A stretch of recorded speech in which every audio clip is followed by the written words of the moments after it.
Apparently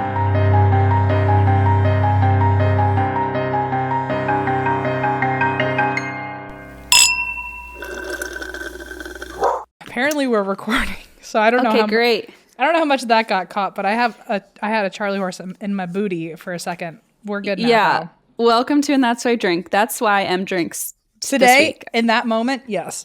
In that moment, that's why we all drink in solidarity. Solidarity. I was just saying I have such a weird fear of Charlie horses after I saw a really terrible YouTube video of one. I really didn't like that we were going to talk about this twice, but yeah, I hate that video. I've seen videos like that and it's not fun. I stumbled upon it by accident and I was like, what am I looking at? And then I went, oh my God. And then now every time I get a Charlie horse, I'm terrified it's going to get that bad. So anyway, my butt is safe and sound now, so we're good. Oh, thank God. Well, hello, everybody. Welcome to And That's Why We Drink. This is, I don't know what episode it is, but it's somewhere in the 190s because I know we're my sweat pricks every time I think how close we're getting to 200. I know it. But 190 something. We're not there yet. And real quick, I'm wearing, it's hard to see on the video camera, but here it is. I'm wearing our new merchandise, everybody. We can finally talk about it. It says Live, Laugh, Lemon, and the lemon is written like in a demonic font. Okay, so it looks a little like demon. I'm so glad that you wore our merch because I thought the same thing too of like, oh, I'm going to wear some of our merch to like promote it on the podcast today. But I've already worn all of it and it's all like dirty. It's like you wore all like 11 shirts. I did. Well, there were a few that I actually sent to my mom so she could promote it from Fredericksburg. I was going to say I actually gave some to my parents too, and my sister.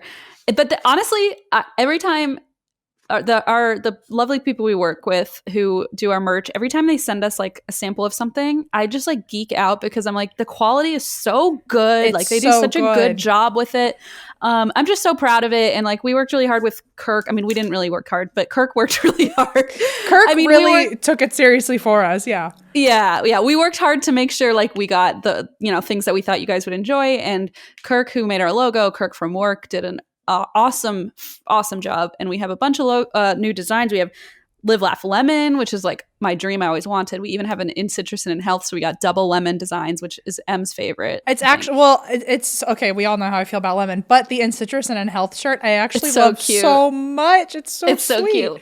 And we also have a Sassy's Clown College shirt. We've got is just, it's arguably my favorite, but another runner-up is Retrograde really got us this time. I think Retrograde really got us this time is like actually my all-time favorite because it's just the design is so cute and like sparkly and fun and like silly. I don't know. I just think that whole design is so much fun. I just love it. I love it. And then we've also got it's not you, it's not me, it's Houdini. Or it's not me, it's not you, it's Houdini. Oh my God. I'm so proud of all of it. Oh my gosh. It looks so good. And we've also got some new accessories. We've got more wine glasses on the site. Look at this. I brought it. We've got a blood mug.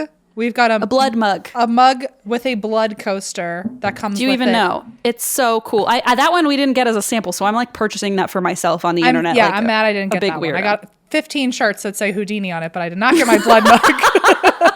Yeah. So anyway, we're clearly very proud. There are even coasters. So we're just really proud of it. And we've been waiting a long time to announce this to you all. And you can see it at atwwdmerch.com. And patrons get a 20% discount. Yes. And that's like, good for any purchases. It's not like a one-time use thing. Please, if you are a patron, please don't share it because it's a little secret club. Yeah, honor code. And also, but we trust you.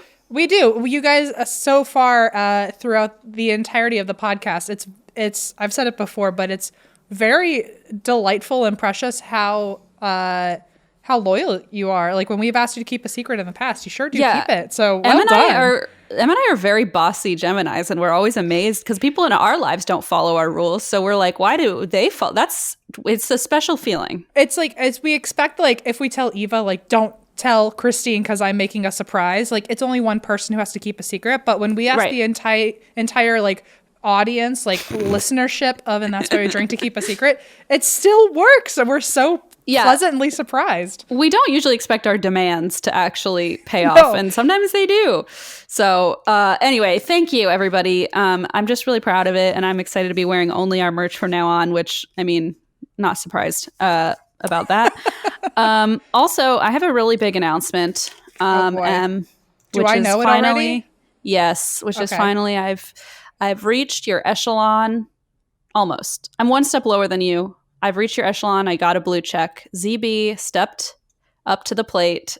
I think after our episode it was 2 days after you released the ZB episode last week.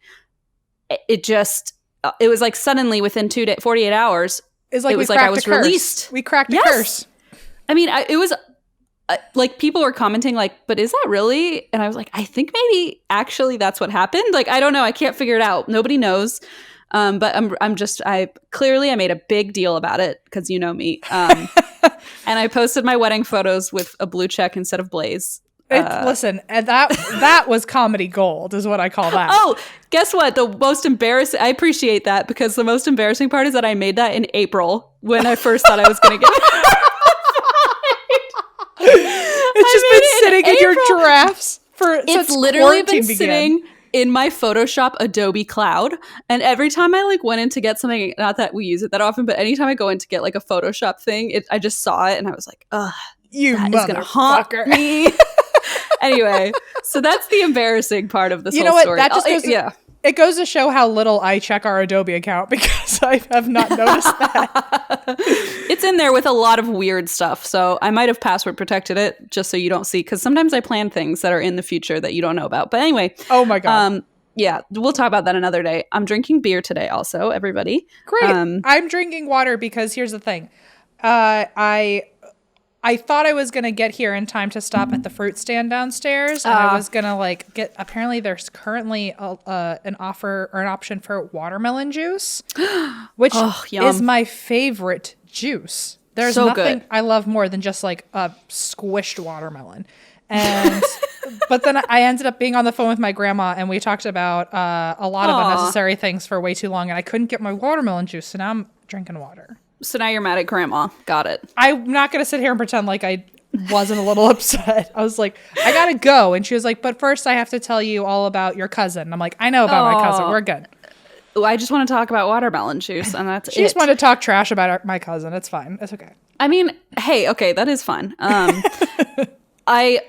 Sorry. I like wrote these like really crazy scribbles all over like in the margins of these notes because I just kept thinking of things I wanted to say. I apologize. No, please. I also wanted to add that for Halloween, so happy belated Halloween, I guess. But yes, I also wanted to add that I was really excited because I had recorded, I finally recorded my crazy Carl neighbor, creepy Carl story of the white hand, and I finally wrote it out. It took me like forever.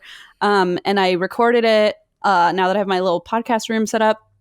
And I thought about it and I was like, oh, I guess it's kind of a Let's Not Meet story. And I'm a huge fan of the podcast Let's Not Meet, which is like based off the subreddit that I used to read on the plane for like years of my life. And so I emailed Andrew Tate, like I just like cold called him, but via email. And I was like, I like have this story, but like if it's bad, don't worry about it. Like I was just really an awkward turtle about it. And then he was like, wow, I'm a huge fan of your show. Like, thank you so much. And he's like, I would love for you to read it on the Halloween live stream he did. So I recorded it. I was so proud. And I wasn't like live on the stream, but he had the video like play in the stream and I got to watch it. Anyway, so it's on the newest episode of Let's Not Meet, which is season 4, episode 23. And I'm just so proud because it's a show that I love a lot. And I'm so proud of you. That's amazing. Good job. Thank you. I fangirled a little bit. And little shameless self-promo, the video itself is also on my YouTube channel, the X-Teen Files, if you want to see the video version. So that's somewhere on the internet as well. And I never mentioned this, but I know we just mentioned merch discounts for patrons. Yes. I love seeing they got their Halloween postcards. We never really talked about that, but we sent out a Halloween postcard to everybody. So it was really cute to see everybody receive those. And I think that's it, Em. Okay. Sorry, that was just like a train wreck of just me talking, but I just didn't want to forget anything. What do you think important. This podcast is, Christine? Okay. Fair. Okay. Fair. Valid. Christine. M. For Allison's birthday, we played Hunt a Killer, and we played the Blair Witch one. I love that it's like a birthday activity, a Halloween activity, a rainy day activity. It's always appropriate. A quarantine activity. It was everything. Yes. And so one of the things that we what I tried to do for her birthday is I wanted to replicate like kind of an escape room or some sort of murder mystery, like puzzle game, and Hunt a Killer creepy. Had all of it. It did everything for us. So the synopsis for this one was that Rosemary Kent, a woman who lives on the edge of the infamous Black Hills Forest, needs your help to find her missing son. And to reunite the Kent family, you have to investigate the mysterious forest yourself. It was so much fun. I felt like I was on like SVU. I felt I was a detective 1,000%. It was really, really fun. That's so great because we've always wanted to try Hunt a Killer, and now we can finally actually play. I mean, I don't know why we never got around to it. It seems like so on brand for us. It's the best. Yeah, we're in now. We're hooked. Hunt a Killer has partnered with Lionsgate to bring a story to life that takes place in the Blair Witch universe. And as Em will tell you, it is scary. Mm-hmm. With each delivery, you piece together the history of the Blair Witch by sifting through cryptic documents, discovering audio recordings, and solving disturbing puzzles. It's like an escape room delivered to your door. And it's like creepy, which is exactly the kind of escape room we want. It was so much fun. Hunt a Killer's murder mystery game already has 100,000 active subscribers and over 2,000 5-star reviews. So you know that they're good at telling stories, and this is maybe their best one yet. The one that we got, the Blair Witch one, they gave you this whole map where you could see the entire city, and you had to read through this journal and look through the entries and figure out like what locations happened at certain things. It was very fun. I felt like It's Always Sunny with the bulletin board with the red string. Anyway. It's like detective. Right now, just for our listeners, you can go to huntakiller.com/drink and use promo code drink at checkout for 20% off your first box. Head to huntakiller.com/drink for 20% off and to show your support for our show. huntakiller.com/drink. See if you can survive the curse of the Blair Witch. Ooh. Hello. Fresh. Ooh. Oh my goodness. That was a beautiful one. I would like a Grammy. HelloFresh. Thank you.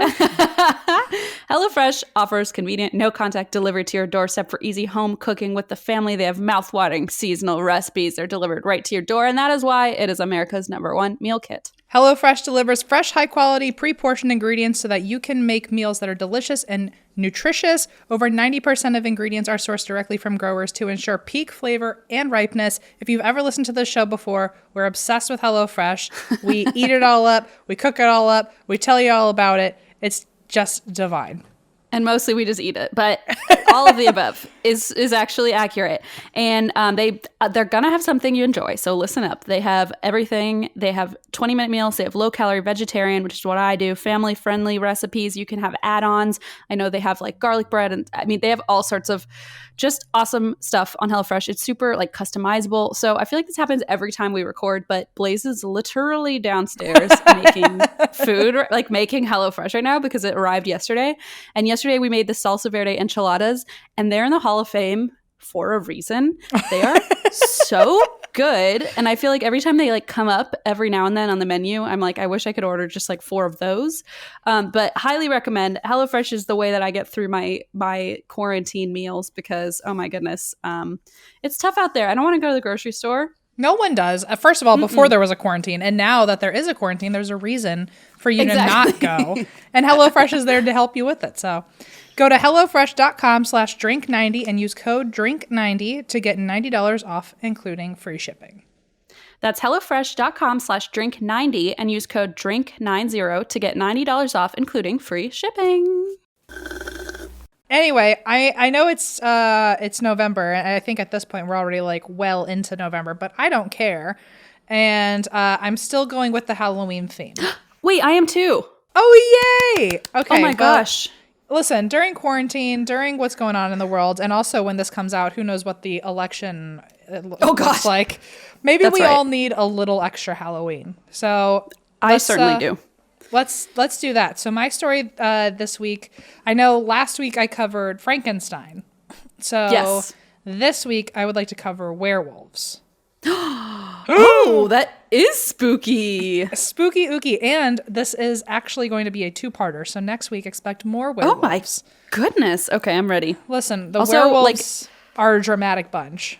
They sound dramatic. I feel like I kind of already relate to them a little bit. Also, I have a bottle of wine here that I will probably be opening during your story, so I'll try not to be too, distracting. No. I hope to be interrupted by like the pop of a wine bottle after you finish your beer. Okay. Listen, it's been a long week. Also, it's Gio's birthday on Thursday. I forgot to mention that. So Gio's birthday, when this comes out, it was a couple days ago, Scorpio season. At the end of the episode, I'm going to read a Geoscope to mark the occasion. Oh, little baby. Because it's been a while. He turns 5, everybody. He's literally going to be a 35-year-old man. Yes. Wow. And he doesn't act like it, but that's okay. He still acts like he's a 5-year-old human. But I'm almost 30 and I don't act like it. So I guess he's older. Fair. He's older than either of us now. That's true. He was the same age as me for a while there, and you. But almost. Wow, what a good Happy boy. Birthday. Happy puppy. Okay. So here, speaking of canines, here is the story of werewolves. Oh, good point. Good wow, point. I could have not picked that better for Gio's birthday. All right, Gio, here are your hybrid ancestors. Okay. Yeah. Okay, so here I'm just starting off hot with some famous werewolves because I thought I needed to get in the zone before I did a little research myself. So in Harry Potter, there are some werewolves. There's Lupin, and then there's Fenrir Greyback. I never got that far in Harry Potter, so I don't know if I said that right. Also, I feel like Greyback sounds like this is coming from someone who literally does not know what happened in the books or the movies, but Greyback sounds like none of us knew it was a werewolf, and then when we found out and their last name was Greyback, we were like, wow, that makes so much sense now. Okay. It does. It's like a slight hint, like a wink. Like a wink. Like they should have called him like Fenrir, like Furry Paws or something. But like that would have been 2 on the nose. Totally. Just 2 on the snout. So oh God. Then and from Teen Wolf, there's Scott Howard. From An American Werewolf in London, there's David Kessler. Obviously, from Twilight, we've got Jacob. Team Jacob. And Daniel Osborne from Buffy the Vampire Slayer. Quentin Collins from Dark Shadows. And from The Vampire Diaries, there's Tyler Lockwood. So, did you have a point of reference for werewolves growing up? Like, who was your pop icon werewolf? Was it Jacob? Who was everyone's pop icon? Yeah, it was Jacob. I feel like I don't know many of the werewolf lore except for Professor Lupin and what's his face? Jacob. Okay. So basically the teeny bopper, that was just me, the basic bitch teeny bopper. I would say Jacob was the most popular werewolf in my life also.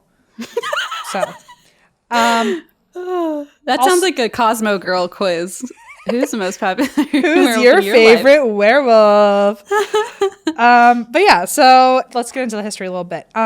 Also, when I say history a little bit, what I mean is this whole episode is the history of werewolves, and next week's episode is you'll see as I go through this. There's a very large period of time where werewolves were a priority, a higher priority than they are today. And there's a lot of stories from that time. So next week's episode is going to be a bunch of the werewolf cases from that time period. So like the age of the werewolf. The age, yeah. Got it.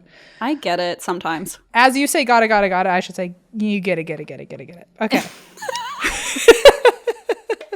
Help me. Okay. I can't. So you're too far gone. Yeah. And too far away. Mm-hmm. So the original definition for werewolves, which I guess isn't super surprising. It's not super different than what today's is, but it's definitely not the actual definition of a werewolf today. It was more of a supernatural transformation where people were more of shapeshifters first that could become werewolves versus only turning into wolves. So it was more, I guess, a lot of the early stories are people would have to be wearing something from an animal to then shapeshift into that animal. Right. And I think it was probably earlier beliefs of like if you wore something from the animal, you could almost take on their powers. It sounds like a skinwalker type lore. Kind of, yeah, sort of. Yeah.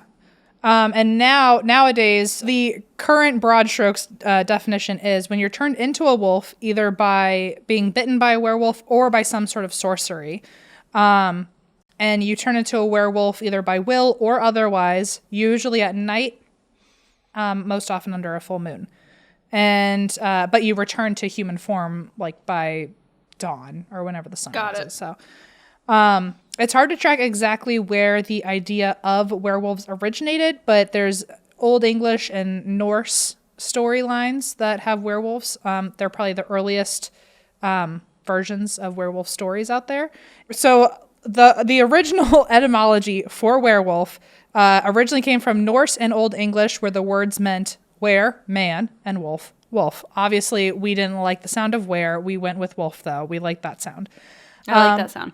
Then there's the ancient Greek Lycos, meaning wolf, and Thropos, meaning man. So together they made lycanthropy. And it's also a reference to King, what I'm going to assume is King Lycaon,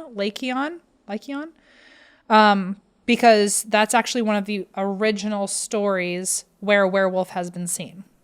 Oh. About which we're going to get to in a second.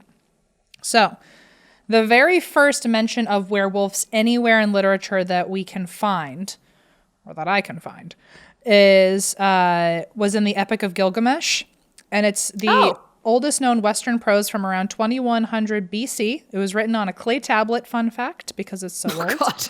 And so If they messed up, they didn't have anyone to just edit it out. You know what I mean? They could have just smeared the clay and had brand new space to write, you know? But didn't they? I thought it was, is it in clay? I always thought it was they etch it with a chisel, but I could be wrong. Oh, no, you're probably right. See, my thought is if you have clay, I guess my thought is something like a little stick or something, you could write it and then you bake it. Like wet cement. Yeah, whatever. Probably not right at all. But anyway, so I've never read the Epic of Gilgamesh. I think we had to read that in 10th grade English. I'm pretty sure. We read Beowulf, which I guess is another whole definitely read Beowulf wolf book. Okay, Blaze and I literally had in that murder cabin I was in, we spent 20 minutes because they had a copy of Beowulf on the shelf, and we were like, did you have to read Beowulf? I had to read Beowulf. Why would you put that? You got to be so bored. You just got to throw that into a cabin, I guess. It's right. Somebody left it behind for a reason. Well, did you ever have to read Grendel? Yes. Oh, God. That was arguably worse. No, actually, that was Beowulf was worse.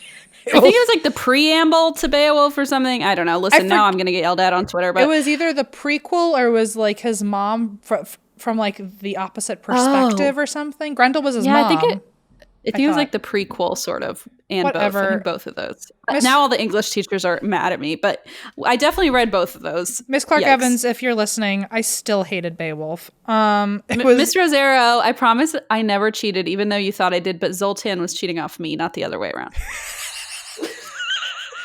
Miss Clark Evans, I'm going to be totally honest. I don't remember if I cheated or not, but I will tell you I didn't enjoy the book. Whether or not I cheated, that book was terrible. Also, okay, so we're back to Gilgamesh. So I never read it, but from what Google tells me, it was a collection of stories written for the king of what was later Mesopotamia. It was all these stories written for the king, and it was about the goddess of fertility and love and sex. Ew. And apparently this goddess falls for Gilgamesh, but Gilgamesh isn't interested because he's heard how she used to treat her past suitors. So people who used to be interested in her, she treated them very poorly, and now she's liking Gilgamesh, and he's like, I'm not into you because I've heard how you've treated other people. I know your story, right? Here's what happened. Apparently one of the suitors used to leave offerings at this goddess's shrine all the time because he was so in love with her, wanted to be with her. But the goddess grew bored of him, turned him into a wolf, and then he was eaten by his own hounds, by his own dogs. Oh, no! And then Gilgamesh was like, oh, you're interested in me? No, I'm going to pass. Thank you. Yeah, thanks, but nice try. Yikes. So apparently there's a little disagreement between whether or not that is the first werewolf story or not, because I guess this was through magic, not because it was a werewolf bite. Right. And also because it was, Gilgamesh, or not Gilgamesh, the suitor became a permanent wolf, remained a wolf for the rest of his life. It's not like he changed in and out of human form. Got it. So a lot of people say, yeah, it's a story about becoming a wolf, but it's not a werewolf. And so scholars have disputed whether or not it's legitimate. And then people who don't think that work is the first mention of a werewolf say that the first one is actually the story of Mount Lycaon. Lycaon. Oh, that sounds right. Lycaon. Okay, great. We found it. We got there. I say with zero understanding. Well, so that is another. So Mount Lycaon was in Greece, and so if this really was the story of the original werewolf, it would make sense why they used their phrase, their wording to create lycanthropy later. Sure. Etymology wise. So the story of Mount Lycaon is it's about the Roman poet Ovid. Have you heard of him? Okay. Uh-huh. Okay. Miss Clark Evans? Anyone? No? Okay. So the Roman poet Ovid tells a story of King Lycaon of Arcadia in the 1500s, or 1500 BC, sorry. So the story of King Lycaon is that he ruled this area, and one day Zeus comes down and tells the people of Arcadia that he is Zeus himself. He's like, hey, just popping in. I'm actually Zeus. I'm a divine being. Do something about it.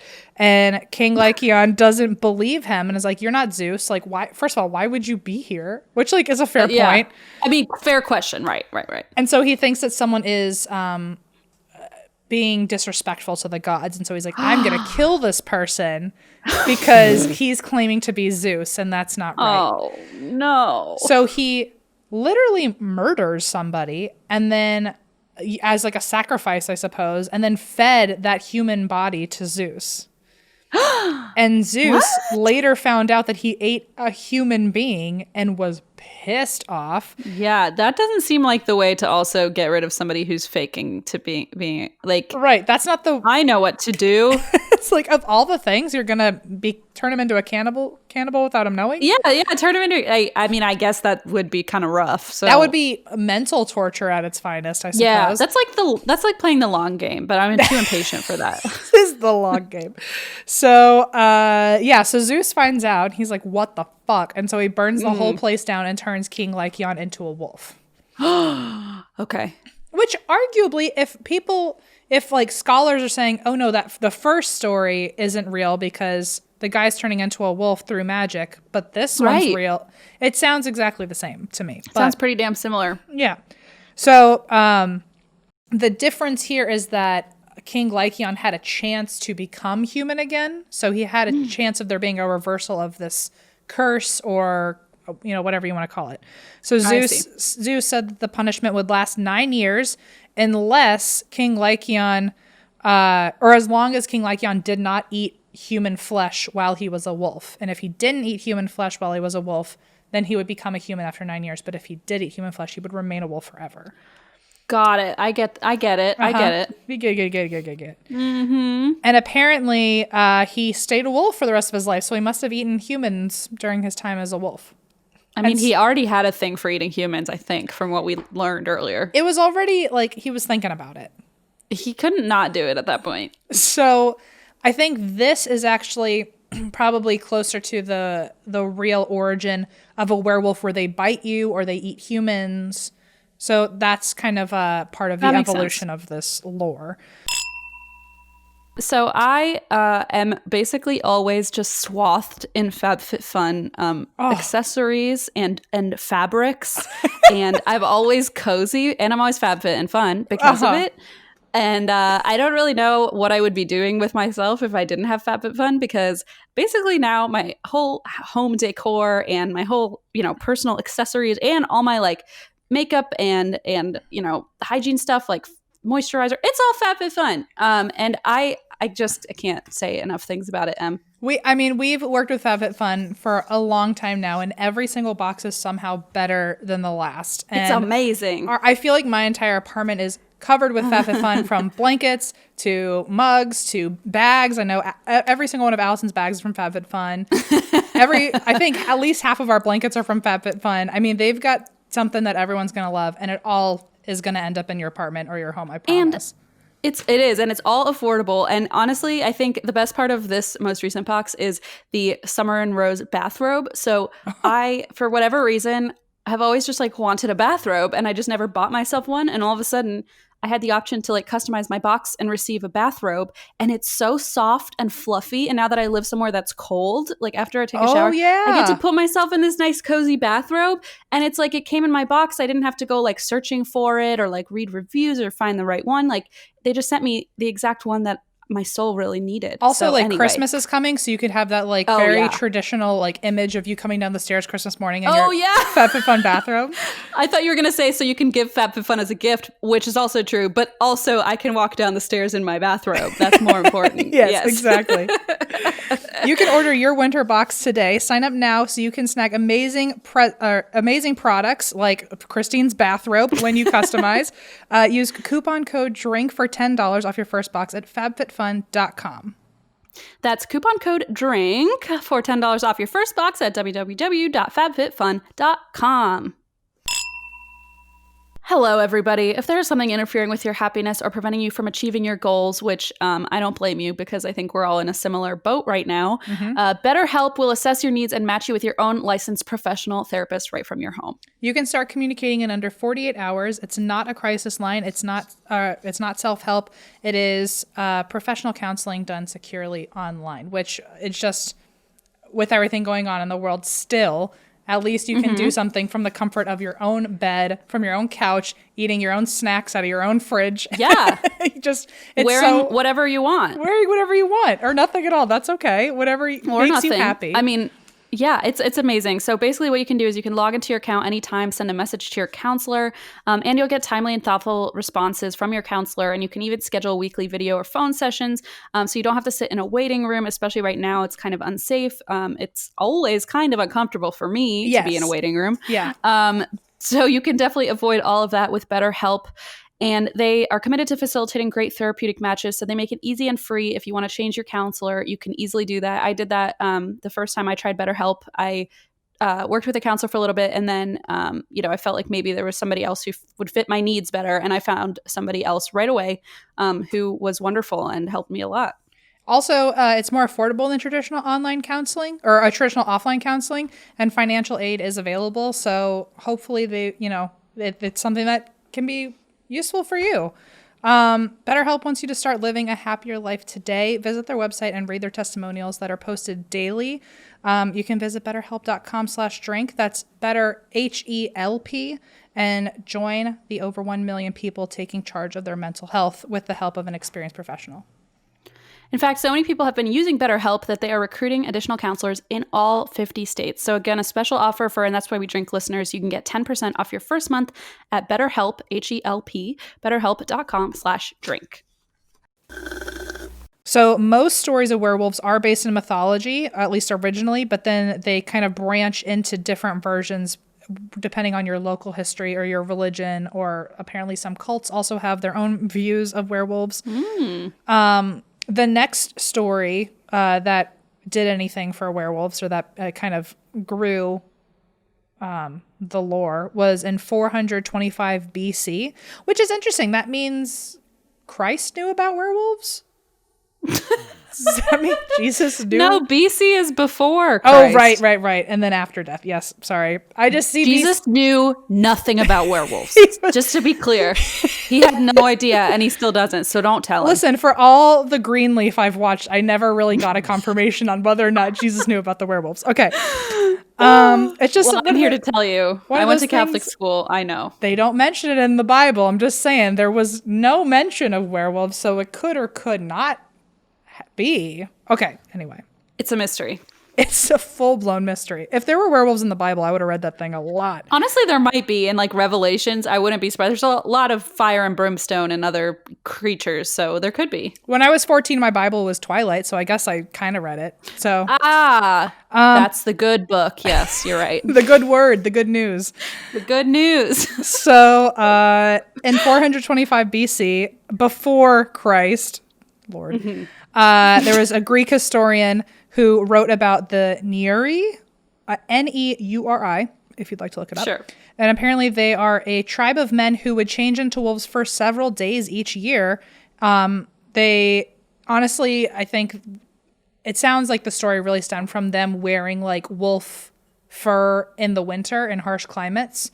And it just kind of stemmed into like, oh, well, they look like wolves and now they just turn into wolves. I think it just kind of blew out of proportion.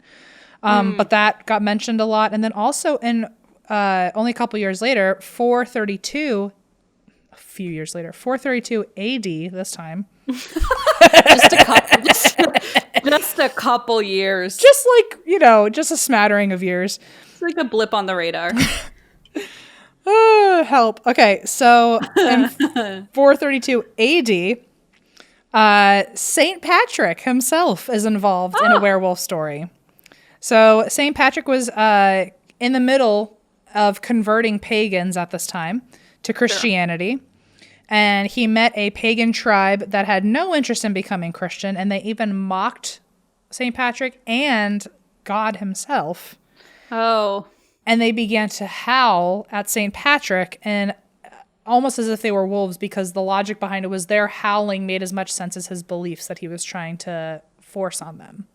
I see. So no comment, but that is a story.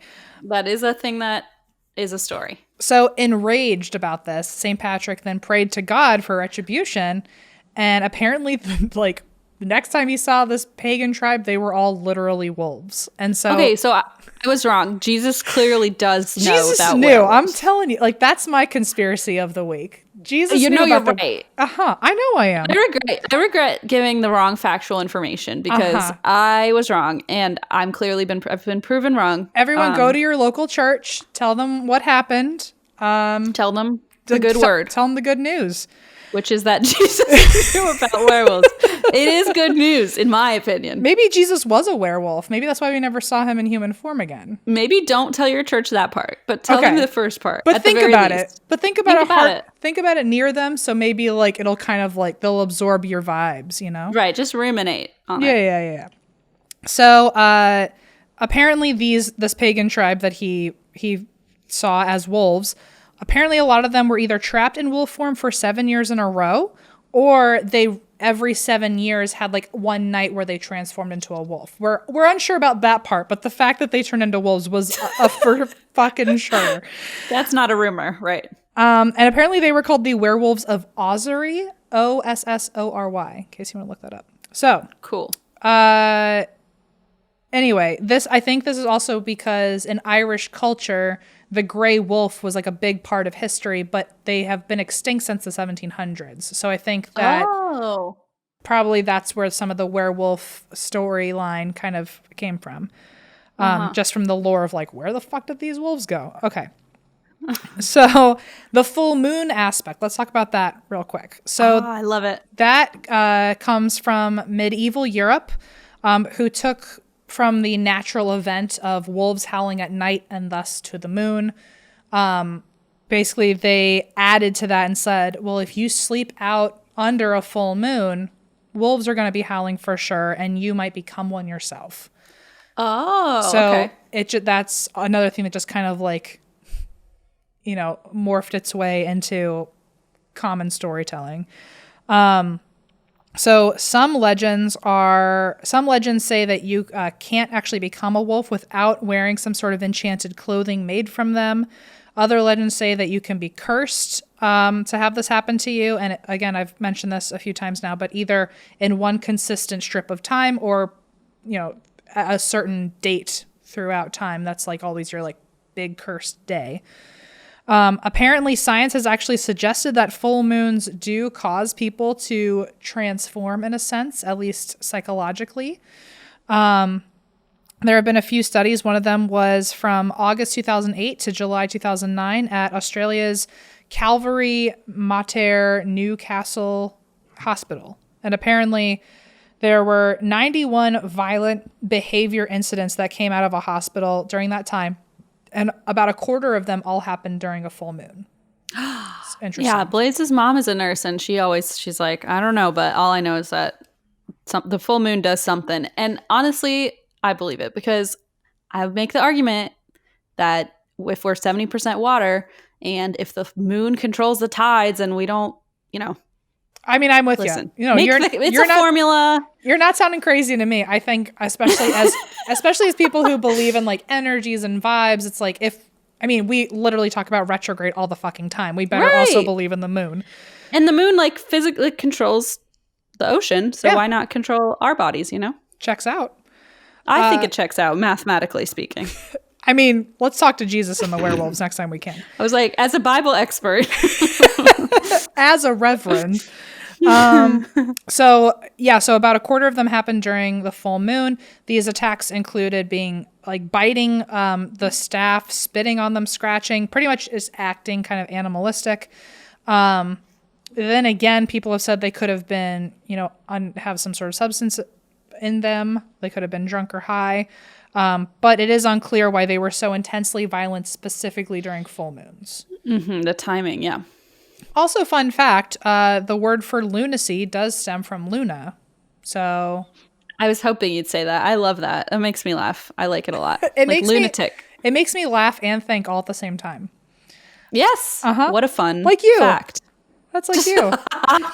Okay, so in 1865, apparently there's a book called The Book of Werewolves, which, holy shit, why don't we have a copy of that? Love it. There's another method, apparently, of becoming a werewolf. And apparently, if you are a woman, and I feel like I'm reading this quote, the sentence itself doesn't make sense. So I've had to do a little, like, thinking. Ew. Oh, God forbid. Well, this doesn't make sense to me. So maybe you can explain it to me. I'll just read the quote, and then I'll tell you what I got from it. So the quote is, if a female at midnight stretches between 4 sticks... 4 sticks of what? I don't understand. Okay. Stretches between 4 sticks. The membrane, which envelops the foal which it's brought forth and creeps. Okay, it literally makes no sense.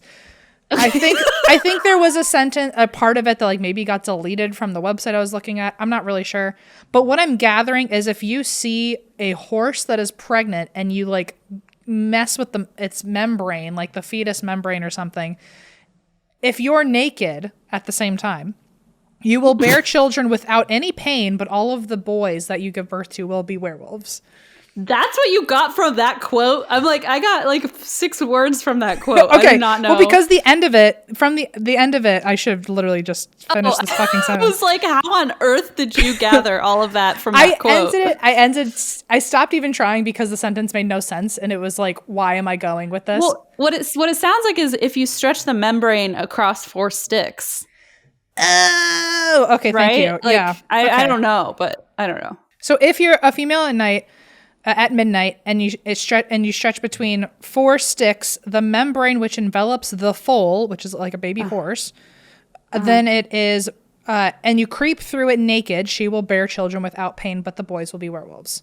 Oh, so that's horrifying. I mean, it's horrifying, but yeah, you have to stretch like the membrane of a horse uterus and you have to crawl through it naked. Okay, well, listen. So like it's almost like an anti-birth, right? Yeah, ew. Or because you're naked crawling into like an amniotic sac. Into a membrane? Oh, okay. So all right, listen. This is not fun. What I'm gathering from this really is like you just really have to want it. Like you just have to you just really want to be a werewolf. Oh, you really gotta want it. You just like there's no accidentally doing any of that. That's true. That's true. I don't usually find myself in that circumstance, by mistake. I don't ever see a pregnant horse and like strip down and like then climb into the membrane. Okay. No. So here are some other methods throughout time where people have believed you could become a werewolf this way. Not as weird as that one. I'm opening my wine because I'm already done with that whole thing. So one is you have to be born as the 7th son of a 7th son. Oh, okay. It's very specific. Very. And a lot of childbirth involved, which, yikes. In which case your parents really wanted it. Like, that's not on you if you become a werewolf. Yeah, you still really wanted it. Someone wanted it. Well, to prevent this, so let's say you are the 7th son of a 7th son, and now you're a werewolf, and you're like, holy fuck, like, this is not what I planned for myself. Yeah. You can get baptized in 7 different churches, or you can get baptized under the name Benito, and your oldest brother will be your godfather. If you either get baptized in 7 different churches, or you get baptized under that name and your oldest brother is your godfather, then you cancel it out. Don't ask me why. Can you imagine though, like if you're going through your rebellious phase and you're the seventh kid and you're like, I'm going to cancel out. And then your parents are like, we worked so hard to make you the seventh son of the seventh son. And then you're like, I'm Benito. That's a great point because that's like legacies planning it in advance. Yes, and you're like, because that's like generations. It's kind of like a High School Musical situation where it's like, no, Dad, this isn't what I want. It's what you want. And it's like, now I'm Benito and you can't stop me. That's like the wildest. That's the wildest shit I ever heard, but I am so on board with it. You can also, to become a werewolf, eat wolf meat. That one seems like the easiest. Why would you find a fucking pregnant horse and name yourself Benito? Okay. That's the easiest one. So eat wolf meat, enter into a pact with the devil, arguably the second easiest of all these things. Yeah.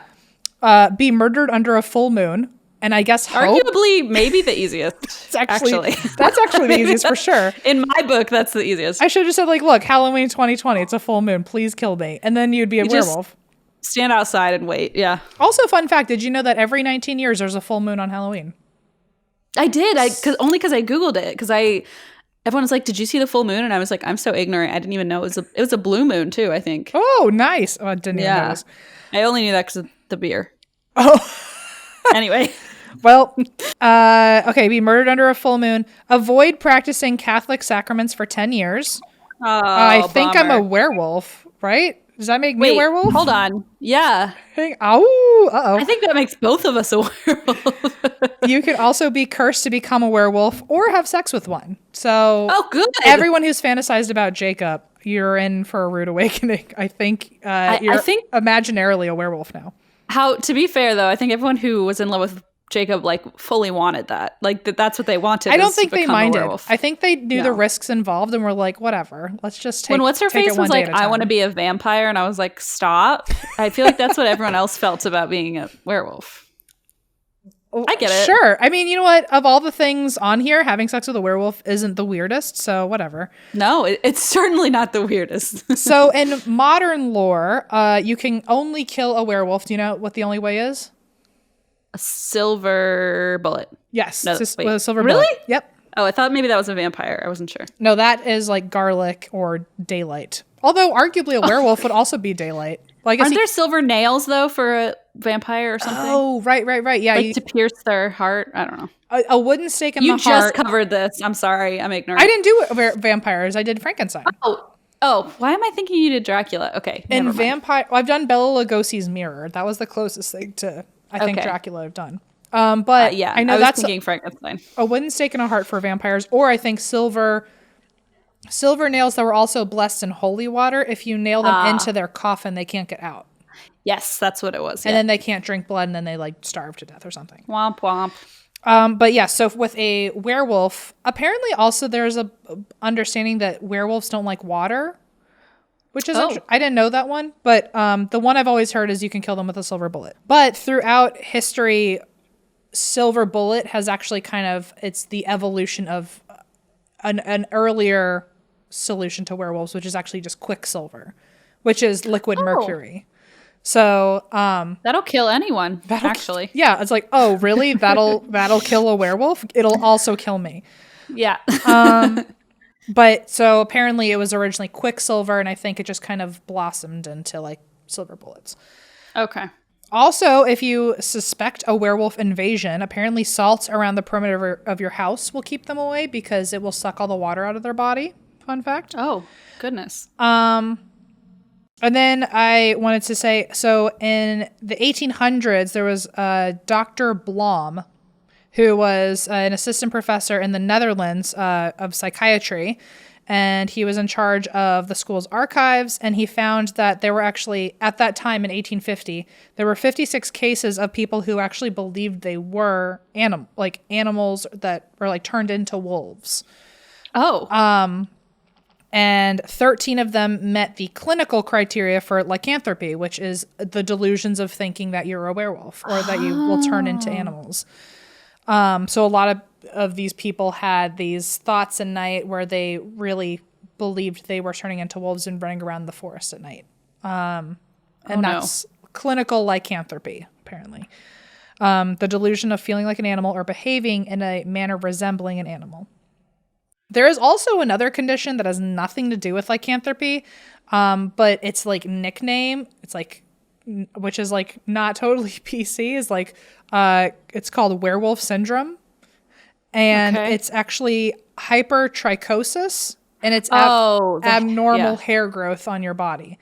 So right. That's a totally different condition, but lycanthropy is like the psychology of believing you are a werewolf or believing you're like a wolf or an animal. Right. And then like a more psychological thing. Right. And then hypertrichosis is just like abnormal hair growth, which which is like pretty common too. Apparently, like really extreme cases, people have quote looked like werewolves because they have like fur on their face and like places where usually your skin doesn't have really thick dark hair. So just wanted to also shout that out because I wasn't aware that either existed, and now that I know about both. So there was also, just to turn into Christine for a second, Spain's first documented serial killer was known as the Werewolf of Alarez. No. So this was in the 1800s. This is super quick. His name was Manuel Blanco Romasanta. He was a cook, and he was also a mountain guide. So he would take people through the mountains when they needed help crossing. If there were women and children who hired him, he would kill them. And then he would forge letters to their families, pretending that they were them, so no one would notice they went missing. But he got caught because he started selling soap that was rumored to be made of human fat. And people were like, where are you getting this human fat? And so he ends up getting arrested, and he admitted to 13 murders. And he gave the defense of lycanthropy because he thought he was a wolf, and he thought because he's a werewolf, he's killing them at night as a wolf. And then he comes to human form and doesn't know what to do with the body, so he was turning them into soap. Right. You know, werewolves and their soap. And their cleanliness. I mean, just ask Jesus. So yeah, he knows. One of the more modern tales of werewolves is in Hull, Yorkshire, England. There's actually a werewolf with really bad breath called Old Stinker. He's also known as the Beast of Barmston Drain. Apparently he was first reported in the 18th century, but he still pops up to this day. The most recent was in 2016. He's been known for being 8 feet tall. He has a human face, and his breath is so bad because he digs up corpses from cemeteries. Oh, no. So I think it's probably just like a local lore, but they call him a werewolf, and people still have sightings of seeing like a wolf with a human face called Old Stinker, and he was last seen terrorizing women and then leaping over fences. No. So real quick, just to give you, so that's the end of this episode, but I am going to talk for just a minute or two. I want to give you guys a smattering sampling trailer, a little sneak peek, if you will, of next week. So without getting too into it, next week specifically is going to be the topic of the werewolf trials, which apparently there, just like how there was a witch trials, there was a werewolf trials from the 15th to 18th century, and everyone was like getting like called out for being werewolves. Oh my gosh. Which I've never heard of. The witches, they just like totally upstaged the werewolves. So these classic witches. So these are some of the stories that were just kind of shorter. There's 3 of them, I think. And they're just super short, so I'm not including them in next week. So I just wanted to give you a smattering of what to expect next Sunday.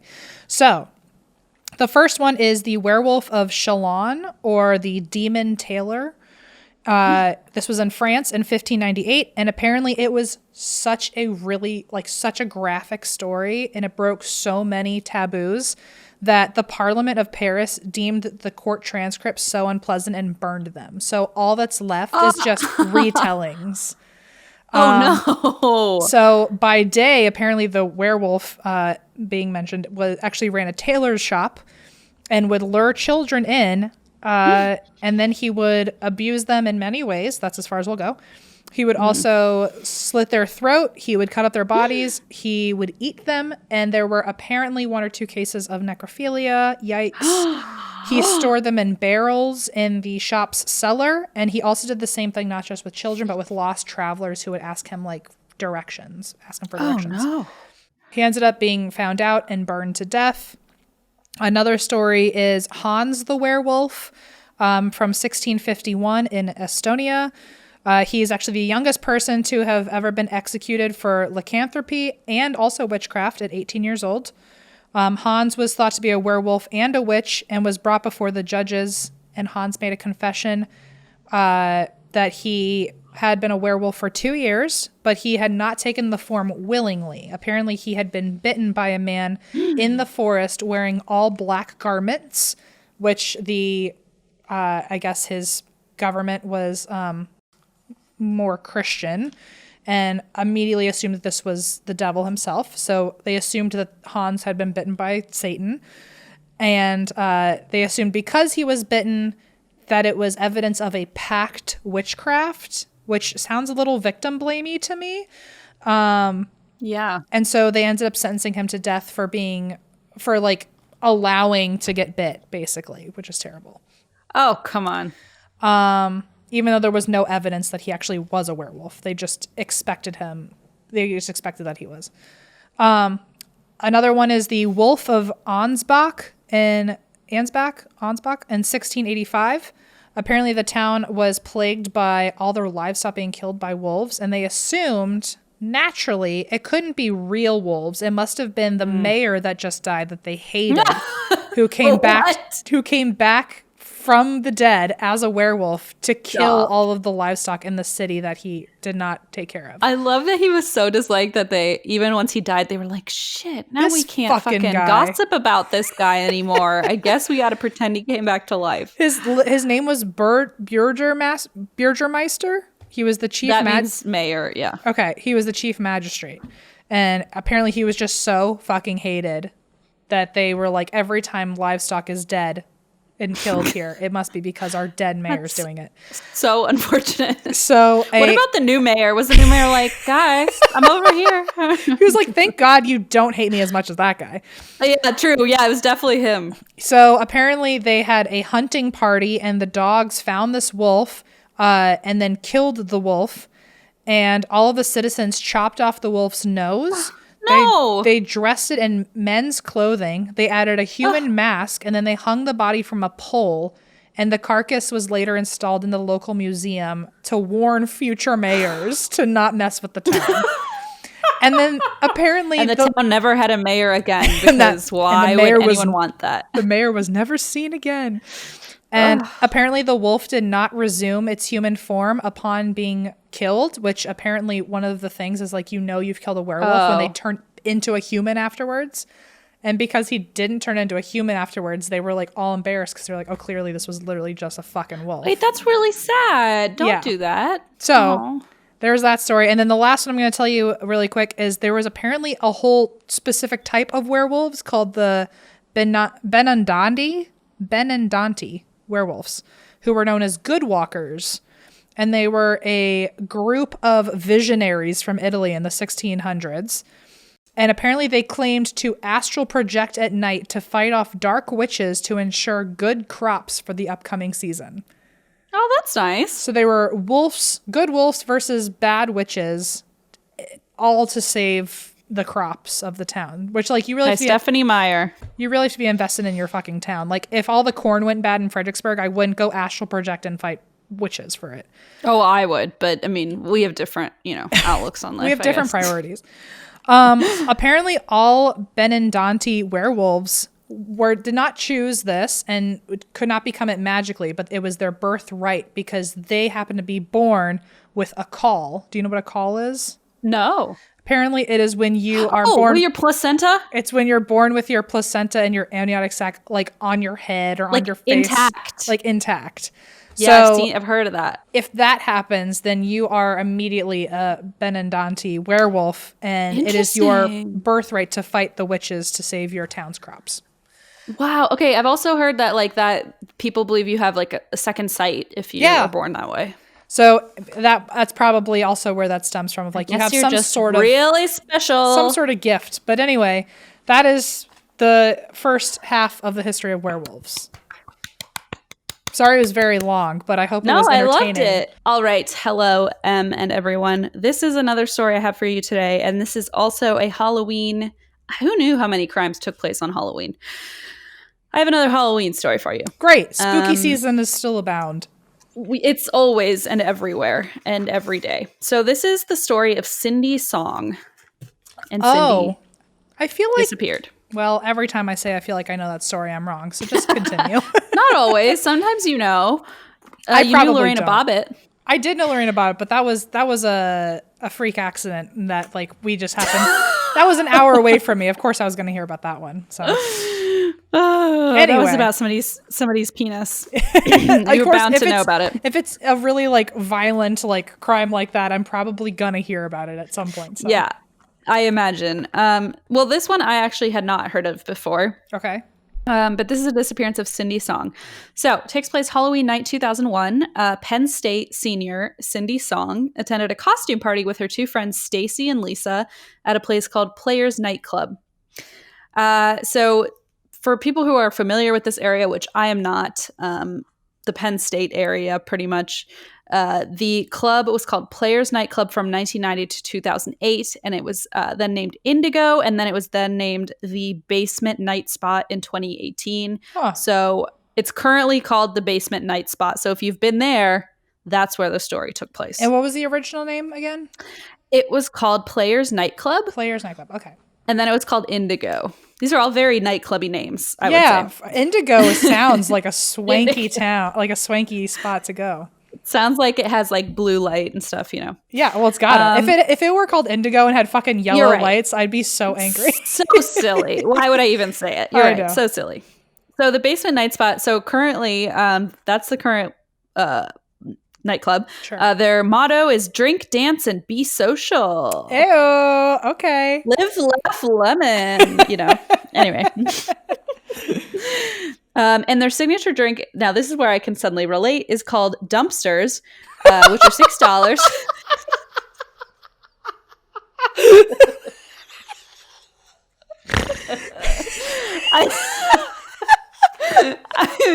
I heard myself say it, and I didn't even mean because of... Okay. Man, I really just walked right into that one.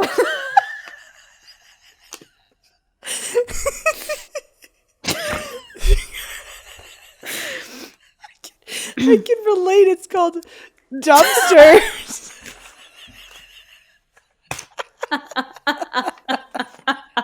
I'm so... Okay, I'm sorry. It's called a dumpster. It's $6. And the reason I said I can relate is A, because I'm trash, but B, because there was a drink at Miami of Ohio, where Blaze went to school, where I used to go after I graduated college and decided I needed a social life, and it was called the Trash Can. Okay, there we go. Okay, that makes more sense now. And I relate to both of them equally. You just said dumpsters so cheerily, like you were just so proud to identify as a dumpster. I am. Thank you very much. Wait, what did you call my look that one time? Oh, I don't know. I'm classy trash or whatever. It was something. I'm so embarrassed still that I called you that, and so everybody was on board with it. Literally, not one person was like. But what I think I got to like boho farmhouse or boho cottagecore or something. It was much better than fucking dumpster. Like a dumpster class, and so anyway, there was a drink at Miami of Ohio called the Trash Can. Shout out to all of you Miamians. So it's called Trash Can, and I used to drink these, and let me tell you what's in it, okay? 1 part vodka, 1 part gin, 1 part rum, 1 part triple sec, 1 part blue curacao, and then you top it with a splash of sour mix and turn a can of Red Bull upside down inside it. Huh. So I used to drink those. It sounds like the new age Long Island iced tea to someone who's never drank. It is, yeah. It's basically like every type of liquor mixed together, but then you also add an energy drink, which like gets you real fucked up. Yeah. Is it tasty? Do you like it? It is very sweet. It's like extremely sweet. Yeah. Gotcha. I like it. Great. But also I relate to it. So, yeah, true. Yeah. I'm in a special class. Anyway, that is literally so irrelevant to the story. I apologize, but I thought that was interesting. So anyway, Cindy was dressed up as a Playboy bunny But her friend described it as cute rather than like trying to be sexy. Okay. So she basically said she had bunny ears and a tail. It was a very cute outfit. It wasn't like a sexy outfit. It was a very cute outfit. That was her thing. She was very cute. She liked to look cute. So it was very much like, I'm a cute bunny rather than like, ooh. Yeah, I'm not trying to like sexy. I'm not trying to woo anyone. I'm just trying to, I'm here to party, have a good time. Or I'm trying to woo with my cuteness rather than like my like. Gotcha. I don't know. I don't know what it's like to be, cute or sexy. So I'm a dumpster, as we've determined. Very few dumpsters also have a va-va-voom effect to them, but. Oh, that's so true, Em. How sad I'm sorry. For me. To my favorite dumpster. I literally created all of this, this entire scenario for myself. Oh my gosh. Okay, so the three friends all partied into early hours of the morning, and the club closed at 2 a.m. They didn't want to end the night, so they drove downtown and stopped at a friend's apartment where they played video games for the next couple hours. At 4 a.m., Cindy was dropped off at her apartment on the 300 block of West Clifton Avenue by her friend Stacy. And then the next day, November 1st, Cindy's roommate, Youngju, who was also known as Catherine Kim, gets back to their apartment. So that was her roommate after visiting family in Philadelphia. So her roommate comes home. There's nothing unusual about the state of the apartment, but Cindy is not there. Ooh. So it took our friends 3 days, so until November 4th, to suspect that something was wrong and to report her missing. Nobody had heard anything in that time, but it was also common like for these group of seniors to like not see each other every day or not chat every day. So the fact that she was gone for a couple days or like wasn't texting or whatever wasn't that weird to anybody. They needed to study. They had social lives. They also, had classes and that kind of thing. And Cindy lived off campus. So it wasn't like super alarming right away that she was gone for a couple days. So she was studying integrative arts, which is a course that also offered engineering, communications, and science. And she majored in art while also working 2 part-time jobs. So she was a busy bee. When she didn't show up for one of her jobs waitressing at the Seoul Garden Korean restaurant and then couldn't be reached by phone, that's when her friends started to worry. Gotcha. And okay. think like something is up now that she's not showing up for work. Right.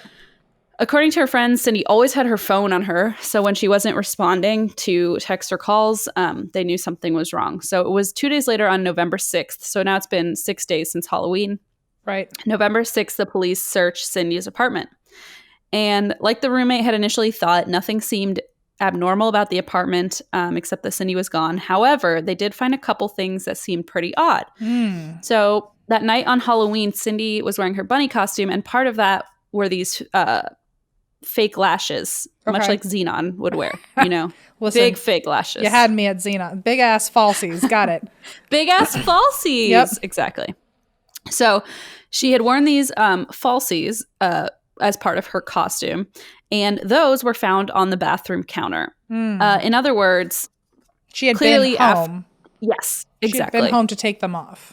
Exactly. And as someone who has worn falsies, literally the first thing I take off of my body, I mean, if I'm wearing a bra and falsies, the falsies go first. Well, you've got 2 hands for a reason. You gotta go falsies, right. Bra at the same time. Yeah, you're right. God gave me 2 hands for a reason. Yes, and those are the reasons. Yep. Take off a falsie, take off a boob trap. Okay. So a booby trap. Okay, anyway, back to this. Okay. So she took off her falsies, and so they were like, okay, so clearly she got into the apartment and got into her bathroom. However, there were a couple things missing. So her purse was gone, which had her driver's license, her keys, and her credit cards. However, they did find her backpack in the apartment, and her phone was in it. So that's a red flag right there. Right? Like, so if you see your friend's stuff and like the wallet is missing, you're like, oh, but then the phone, it's like, why would anybody leave with their wallet but not their phone? Doesn't make sense. It's like if you checked my room or my apartment and there was like a nice steaming steak on the table and I had been missing, you'd be like, oh my God, sound the alarms. What happened? Murdered. What happened? Yeah. There's falsies everywhere and a steak and it's been murdered. Me cross-dressing as Xenon. My falsies are just in the steak. It's crazy. Oh man, what a look though. What a look. So, right. So her phone is still there, which is alarming, but her purse with her driver's license, keys, and credit cards is gone. So it's believed that Cindy entered her apartment around 4 a.m. when she was dropped off by her friend Stacy, but then left shortly after. Her roommate said the door was locked when she had gotten home, which insinuates that when Cindy left the apartment, she locked it on her way out because she wasn't in it and it was locked and it was empty. Right. Seemingly, she had locked it with her own keys. After several delays in the investigation for unknown reasons, police finally got around to scanning Cindy's phone and bank details.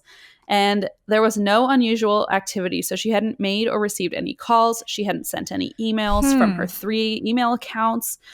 She hadn't bought anything on her credit cards. And as a sociable person in their 20s, and she was a senior in college, it was just odd. It was odd that she wasn't emailing anybody or buying anything. So at this point, my because whenever you do a mystery, obviously I'm going to throw in my 2 cents that mean nothing. But I love it. My thought so far is that she was abducted from her own home and someone locked the door on the way out, because she would have brought her phone if she planned on going somewhere and then got abducted there. That's a good point. My only thought is, wouldn't they just abduct you and not make you lock the door? That just seems like excessive. I guess so. I mean, but you're right. I mean, I guess if they were trying to make it look like she had been home and like she had just left for the day, they would have also grabbed her phone. Okay, I don't know yet. Yeah, I don't know, but you're right. I mean, yes, that's a very fair point, because it doesn't seem to make a whole lot of sense either way. Yeah, the locked door is odd. Yeah, that's throwing me off. It is. It's throwing me off too. So nothing's happening on any of her accounts. So although Cindy was sometimes known for being spontaneous, she didn't have any travel plans in November. And her friend said it was uncharacteristic of her to just leave without warning. She also didn't have a car, so it wasn't like she could have hopped in the car and driven somewhere and maybe like crashed or who knows what. She didn't have a car, so that wasn't an option. And the other thing they found in her apartment, now this is interesting, were Britney Spears tickets. Oh my gosh. Yeah. Wow. Yeah. Another place she would have worn her falsies. I'm just saying. Exactly. She got to save those. These Britney tickets were for Britney's Dream Within a Dream tour. And although she had a few dates around Philadelphia, on November 8th, she was supposed to she did perform at the Bryce Jordan Center, which was a 15-minute drive away from Penn State. So that is most likely the concert she was going to see. Right. And so it just was odd that she had these tickets for November 8th and then would like intentionally vanish. Right. Like she's got like 24 hours before this concert. Where the fuck is she? She's got to make her plans. How could you leave? Yeah. How could you intentionally leave behind your Britney tickets? Just doesn't make sense. Yeah, no one forgets those. No one forgets those. And as a quick note, the Dream Within a Dream tour. So now I've been really obsessed with this whole the Britney thing, right? The Britney drama, and Sinisterhood did like a 3-part series on this, and I was obsessed with it. It's so fascinating, and so the conservatorship with her dad and everything, and her TikTok account, the Free Britney, Free Britney, exactly. All I know is like I haven't listened to any podcasts or heard much about it. All I know is that like people think that it's like not actually Britney, or that she's like super like on like high on substances or something, or like not acting like herself, because like someone saw a video where her teeth look different, but then she's also like, I don't know. Yeah. Actually, I'm not sure about much. So the account was started and it seemed really odd. Like it was verified as her, but people were saying like, are we sure this is Britney? Like she's acting so weird. I watched all of these TikToks. I went into like a rabbit hole. All the TikToks are very blurry. Like it's a crummy phone, and everyone's like, does Britney Spears have an iPhone 4? Like, what is going on? Like, she have an Android? Really, what's happening here? Yeah, that is impossible again. Yeah, but so it was just really strange. And like, her dad has conservatorship over her. And so basically Britney fans started saying like, if there were comments, and the top comment would say, listen to the Sinisterhood episode. They do a way better job, obviously. Isn't it like if something's wrong, wear a yellow shirt, or like do some sort of clip, like hints, and then like those were actually happening? Yeah, it said wear a yellow top and do a spin. And literally in the next TikTok, she's wearing a yellow shirt and she spins around in a circle like 3 times. And it's like, oh my God. And she's just like holding flowers. And Christine, it's like, you should cover that for an episode then. It's so, Sinisterhood did such a good job that I'm just probably going to flop it. But I might, because it's really interesting. And apparently she expressed like her support of the Free Britney movement. Like she's like, I'm part of it. So it's like, okay, something's up. Very, very creepy and timely. But anyway, so I've been obsessed with that. But so speaking of the Dream Within a Dream tour, which was happening at the time in 2001, I didn't see Britney live ever, which is one of the biggest failures of my life. But according to a review of the tour on Britney International, the tour commenced with a woman dressed in what seemed like 18th century pajamas, telling everyone what the performance's theme would be: a dream within a dream. Bewildered, the spectators looked on as an almost stage-length screen revealed Britney for the first time. Will all my dreams come true? She asked before disappearing. After a few more minutes of on-screen oddity, it was time to get down. Okay. So, I'm so mad that I didn't see Britney live. That's all. Quite a description of it, though. That it is, right? Somebody has a way with words, and it's not me. So this led her friends and investigators to believe Cindy had no intention of leaving town unless this were all a part of some ploy where she bought the tickets as like to throw people off. Right. Like that's yeah. It just seems far-fetched. But also it sounds expensive. Like that's an expensive fucking expensive. That's quite a wrench in the mix you want to throw. You are actually that's a very good point. So unless she's trying to throw people off course, it seems like she wasn't intending to leave town. But according to a Penn State Daily Collegian staff writer, and the Penn State Daily Collegian is their college newspaper, Cindy kept creative scrapbooks packed full of past concert tickets. So she loved going to concerts. It just wasn't likely that she would skip this or miss it intentionally. Also, in support of the theory that she didn't plan on leaving, she had a receipt for a computer, which was going to be delivered in a couple days. So she had a lot of reasons to be home. Yes, exactly. Yeah. And like expensive ones at that, as you mentioned. So a detective for the Ferguson Township Police Department at the time of Cindy's disappearance, and his name, I'm just going to get it out of the way. His name is Detective Sprinkle. His name is Brian Sprinkle. That poor detective.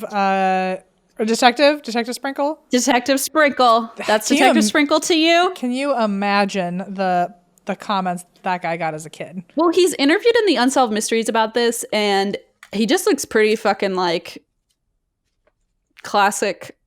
Like a dude, just a cop dude, detective, right? Yeah. Like classic. He doesn't seem like he'd have a fun name. I bet he's just heard it so many times. He's probably over it. He grew up being like, I have to make sure I completely deviate myself from Sprinkles. Yes.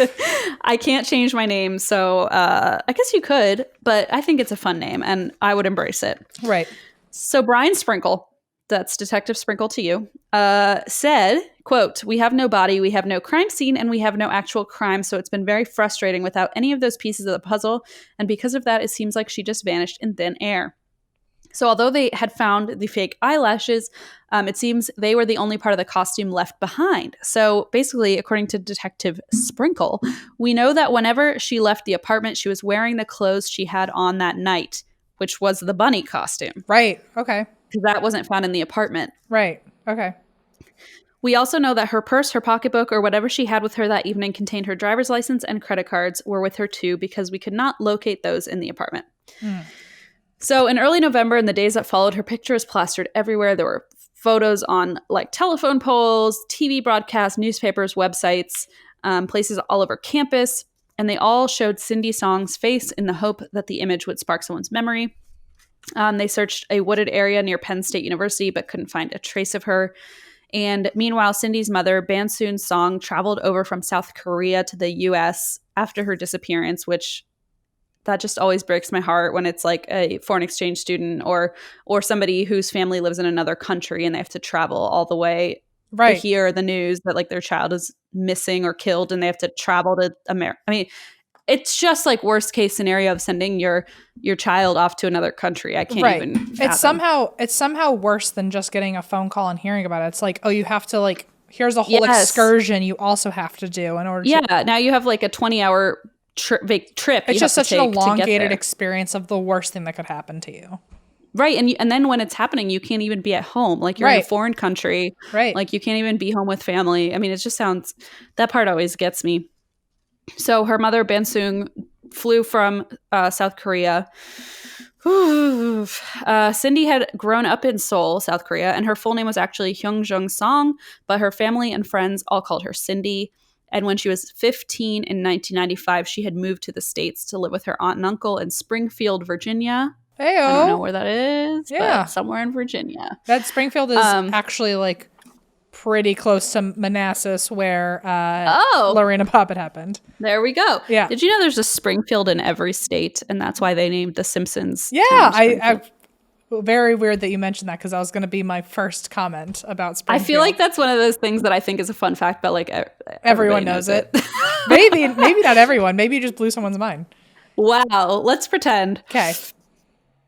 So she had moved to Springfield, Virginia to live with her aunt and uncle, and she was on track to become a graphic and fashion designer, according to an article by Lynn Funk in the Penn State Daily Collegian. And she had a personal website that described her as an international student orientation leader, a member of the Korean Underground Association, and a Red Cross volunteer. So ultimately, Cindy's mom, Bansoon, wanted to be involved in the investigation as much as possible, and is quoted as saying, "My life is my family, and to not know what happened to my only daughter is devastating." She attended all of the vigils for her missing daughter, and unfortunately, police quickly got kind of sour with the family. So I feel like this happens sometimes in these cases where suddenly police are just like over it and don't want to... Not really participating or not... Yeah, moving forward with this, or and want to cut the family out of like being involved, sort of like they're in the way or a nuisance or something. So basically, what happened is Bansoon was allowed access to Cindy's apartment by police, and much to police chagrin, she cleaned up the whole apartment. Which so she tampered with all the evidence, basically. Yeah, she, what's the word I'm thinking of? I think that's. Destroyed evidence? Yeah. It starts with a C. It doesn't matter. Oh, no. I don't know. Contaminated the crime scene. Contaminated the crime scene, right. Yes. And to be fair, it wasn't positive that it was a crime scene because nobody knew if anything had happened at the apartment. But if there had been evidence, it had been tampered with. Yeah. Exactly. So police were agitated, but at the same time, like, they gave her access to the apartment. Right. So I'm like, wouldn't they have known that she would be in the apartment anyway and could have tampered with evidence? It's not like you're going to go into it. If I just found out that someone I love died and now I have access to all their things, of course I'm going to touch that shit and like look through it and like... And you're going to like take it home, probably back to sleep South in the Korea, bed, take a shower, cook in the kitchen. Like clean up her belongings that people have probably rifled through. Yep. Like, I mean, I think it makes sense. And also, again, like police told her she can go in there. So I'm like, it would have probably been tampered with anyway. Because like if she's in there, you don't know what's been tampered with. Right. Whatever. So I think if we could go back in time, that wouldn't have happened. Yeah, I think like they shouldn't have told her she could go in there if they didn't want her to touch anything. Right. So for a while, police also thought this might have been a drug-related crime because they went through her diary and she had written how she and her friends had experimented with marijuana and had tried ecstasy, which I'm like, that doesn't make it a drug-related crime. Like, a college student tries marijuana, okay. Like, now suddenly it's a drug crime. Like, in that case, everything's a drug crime. Right, exactly. I'm like, okay, you read someone's diary, you could probably find the worst case scenario about everybody's. Yeah, if that's the case, then literally anyone who's ever died and was of college age it's part of a drug crime. Yeah. It seems like and so it was just odd because it doesn't seem there wasn't any evidence anyway that anyone had taken part in any drug activities the night of the Halloween party, so it was ruled out as a factor. Her family also told police she had broken up with her boyfriend a month before her disappearance, so maybe they thought like she might have wanted to die by suicide. It was like a depression thing, or maybe she was so upset she left town. But her friends were like, nope, she was over her breakup. The night she went missing, like Halloween night, she was having fun. She was totally over it.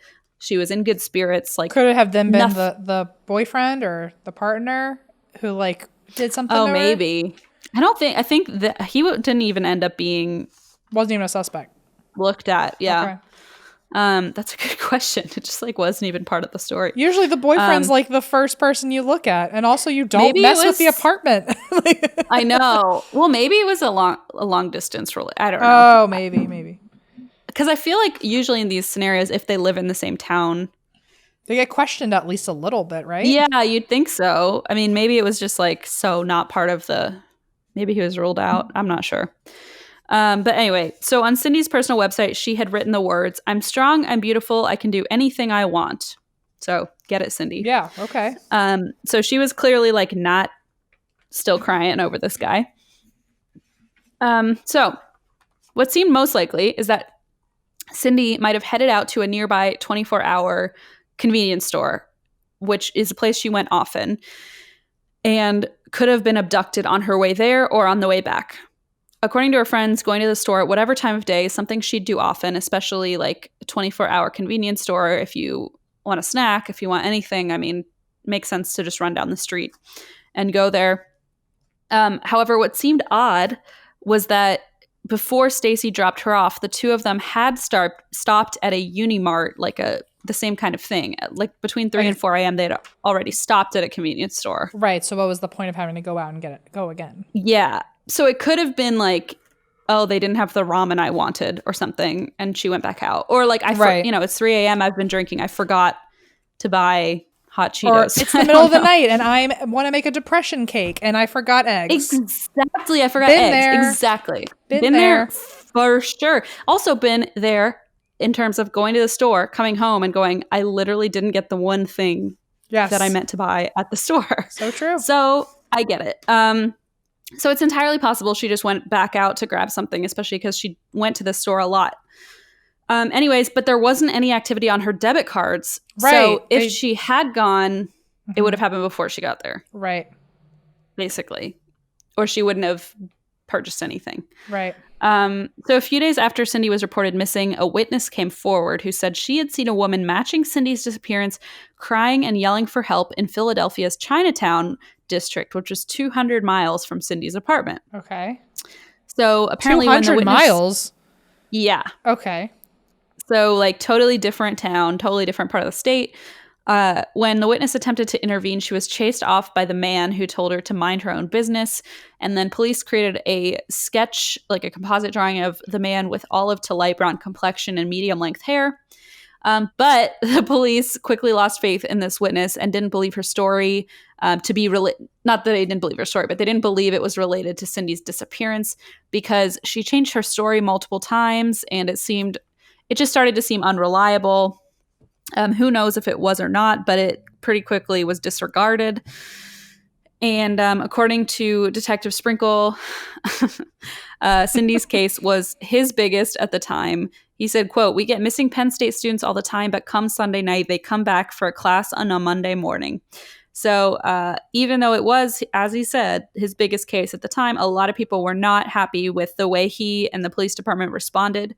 Well, yeah, if your first response is like, people go missing all the time, it's like, okay, well, you're clearly not taking this very seriously because you're waiting until Monday to see that she made it to class when really in the first 24 hours we need to be the most concerned. And yes, and that's the thing is like, remember there was earlier when I said like, oh, for unknown reasons, there were many delays until they looked at her phone and bank account. And it's you said that earlier of like, oh, and then they finally got to her phone. It's like, that's like the first fucking thing you should be looking at. A college student goes missing and you have her phone at your disposal. Like your phone and her credit cards. Like, yeah, exactly. So it was just like really heartbreaking. And again, that goes back to like the parents being in a different country. That just breaks my heart of like, they're so far away, they can't. There's only so much they can even do, and also a language barrier probably. Yeah. Like they can't even yell at them properly.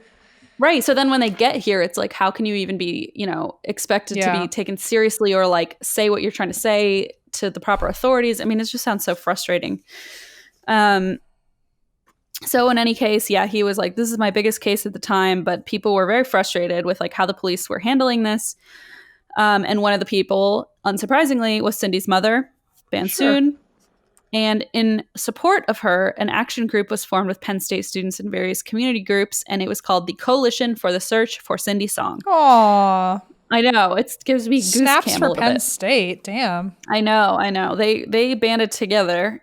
So on January 31st, 2002, 3 months after Cindy's disappearance, the coalition held a press conference in which they fiercely criticized the Ferguson Township Police Department for not doing enough to solve the case. They compared the case to a local 13-year-old white girl who had gone missing on New Year's Day, pointing out that over 50 FBI agents were tasked with finding her, while Song's case was initially run by a single investigator, Mr. Detective Brian Sprinkle, to you. Yep.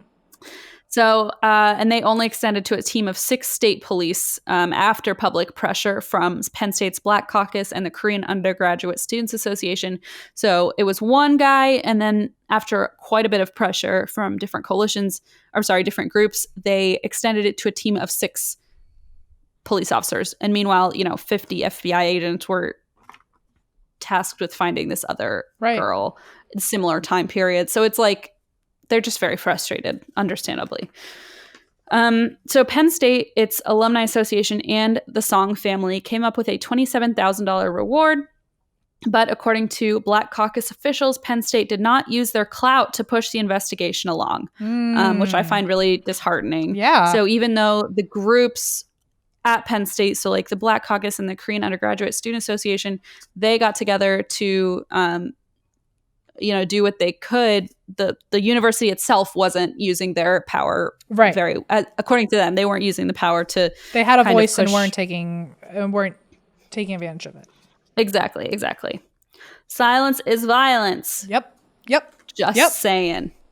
JS. Okay. JS. NBD. JS. Okay. NBD. WID. Okay. So, right. So they complained that the university should have been held responsible for ensuring that students who go missing are found and take more responsibility for that, which I totally understand. But you have to be fair at the same time. Investigators were in a tough position in that there wasn't a crime scene, there wasn't a body, there was barely any evidence. And it was sort of like a weird, I don't even know the right word, like stuck between a rock and a hard place. Like, okay, they're getting pressured to do more, but at the same time, it's like they don't really have anything to go on, if that makes sense. Yeah, no, I get that. Like, there's no body, there was no evidence really, except the falsies. Just kind of stuck, yeah. Kind of stuck. So they did give Cindy's mother an on-campus apartment and internet access for what it's worth, I guess. Thanks. Yeah, also like an on-campus apartment, like a dorm room. Yes. Okay.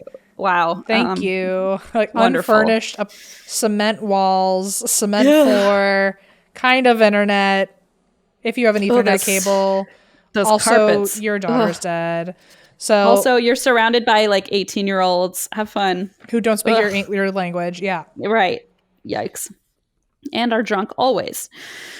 So, anyway, in February of 2002, one student wrote in the Collegian, quote, "There is a sister of our Penn State community missing right now, and nobody even cares. Yes, I can swallow the fact that this grand university has essentially ignored Cindy's disappearance because Old State has its Happy Valley reputation to maintain, but to see this apathy coming from my fellow peers is unbearable, and at today's press conference organized by the Coalition to Find Cindy Song, my eyes were opened as to how apathetic this community really is." And then in that same article, it was reported that someone called a person in State College at 2:30 a.m. claiming to be Cindy, and police traced it to 2 17-year-old girls who said it was just a prank. What? Can you imagine? Are you serious? These 2 teenage girls called at 2:30 in the morning claiming to be Cindy, and it turned out they were just playing a quote-unquote prank. I hope karma gets them good. Like that. Oh, I'm sure awful. It will. At that rate, it's like if you don't know what you did, what kind of behavior that is, like I don't know what to tell you. You're a lost cause at that point. Right. Exactly. Exactly. So one key question amongst all of this was if Cindy was headed toward the shop, the 24-hour convenience store, surely there would have been some sort of CCTV footage or security footage. Right. But since it had taken so long to look, I mean, everything had already been recorded over. A lot of those tapes just replay, every 24 hours, they record over themselves. So in my opinion, I'm not sure, but in my opinion, if they had checked that right away, maybe they would have had a better chance of getting. Sure. If they did a lot of things faster, it would have. Exactly. Yeah. So. Exactly. But again, since her credit cards weren't used, who knows how far she even got down the street before making it to the convenience store, if at all. So Bansoon's song, her mother got a lawyer named Jin Han, a New York-based attorney, and the family spokesperson, who commented that after 4 months of no real hard information surfacing, quote, words cannot begin to express the agony the Song family has felt since the disappearance of their daughter. This has been compounded by the poor investigation. And after this, in a seeming retaliation, the police stopped contacting the family, just like bye, right. Which led by investigator Detective Sprinkle, who claimed this was done for Cindy's sake in the case and not the family, adding, quote, we pretty much cut them off. So the case was featured on an episode of Unsolved Mysteries toward the end of 2002 and also Without a Trace in 2003. And that did lead to some renewed public interest in the case and a whole slew of unfortunately unsubstantiated leads. At one point, Cindy's disappearance was thought to have been linked to the disappearances of some other young people around this time. Josh Guimau, episode 188. If you recall, Erica Dahlquist, Chris Jenkins, and Michael Knoll. And that was part of the smiley face killer theory. Yeah. So basically, it seemed like a lot of times, anytime somebody kind of a college age student went missing in that time period, it was like, could it be part of the smiley case? It could be clumped together with theory. Just anything else. Yeah, especially because the smiley case killer theory spanned so many different states. Right. So that was one of the theories. And then in 2003 came the biggest breakthrough yet, which was that a man named Paul Weekly, who was facing felony charges and was acting as a police informant in prison to reduce his sentence, claimed he knew who had murdered Cindy Song. Ooh, okay. Yeah, he claimed that a man named Hugo Selensky murdered Cindy with the help of Michael Kurkowski, a pharmacist who ran an illegal drug ring. So Paul Weekly claimed that the pair, so Selensky and Kurkowski, saw Cindy walking in her costume, quote, mistook her for a prostitute, end quote. Oh. Even though she looked cute, not sexy. Exactly. Yep. Exactly. So they quote, that's his line. So who knows? But that's his quote. Kidnapped her and took her back to Selensky's place, where she was imprisoned in a walk-in safe, assaulted numerous times over the course of a few days, and left to die. Oh my God. So police swarmed on Selensky's house, believing this to be a credible lead. And they didn't find Cindy Song. Oh, okay. But they did find what? The charred remains of 5 bodies. Okay. Yeah. So which is worse? I don't know. Got it. I know. So it's like, well, that's shitty that they didn't get answers, but also now, holy shit, there are so many more victims here. What's going on? So they found the charred remains of at least 5 bodies, and basically they had just stumbled upon, with this tip, a serial killer and a mass graveyard at his home. Holy shit. Yeah. So by the time Selensky's yard was properly excavated, the number of bodies had risen to 12. Oh my God. Yeah. So depending on how you look at it, unfortunately and fortunately, Cindy's was not among the bodies found, which is always like the dilemma, I think, of like, I want answers, but obviously I don't want the worst outcome. Right. Must be very frustrating. However, they did find the body of Michael Kurkowski, the one that this Paul Weekly guy said was his like partner in crime. So maybe Paul Weekly was trying to push it off on this guy who was already dead? Is that what happened? Okay. Yes. Yeah. Got it. Listen, you can see right through these people, Em. Listen, you give me just about 99% of the information and I can figure out the rest. Don't you worry. I mean, I probably couldn't after a glass of wine, so I'm proud of you. So they did find the body of Michael Kurkowski in Selensky's yard.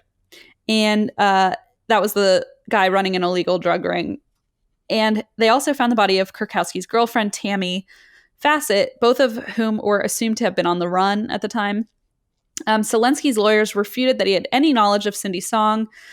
He's like, yeah, he murdered these like 12 people and his friend, but definitely not this Playboy bunny. Sure. So don't worry about it. Got it. So they refuted that he had any knowledge of Cindy, providing witness statements that proved he was hundreds of miles away from her abduction, and his alibi was like pretty much watertight. So okay. he kind of didn't do it. And that's where they turned on Paul Weekly in prison and were like, wait, why did you just put us onto these two guys, one of whom is a murderer? Like sleight of hand over here, distracting us.